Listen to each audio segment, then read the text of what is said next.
નમસ્કાર દર્શક મિત્રો, હું છું પરમાર અનિશા. તમે જોઈ રહ્યા છો લોક સામના ન્યૂઝ. તો જોઈએ આજના સમાચાર મહેસાણાથી અમારા રિપોર્ટર સિદ્ધરાજસિંહ ઠાકોર સાથે.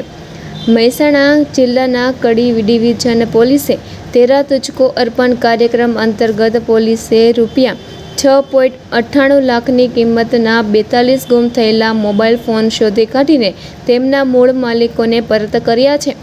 આજના ડિજિટલ યુગમાં મોબાઈલ પણ માત્ર વાતચીતનું સાધન નથી, પરંતુ તેમાં વ્યક્તિઓની કિંમતી ડેટા, બેન્કિંગ વિગતો અને અંગત યાદો સુરક્ષિત હોય છે, જેથી તેના ગુમ થવાથી વ્યક્તિ ચિંતામાં મુકાઈ જતા હોય છે.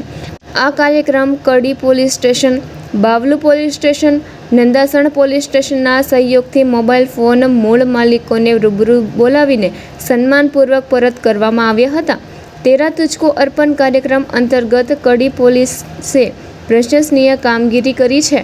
તો ફરી મળીશું એક નવા સમાચાર સાથે. ત્યાં સુધી જોતા રહો લોક સામના ન્યૂઝ.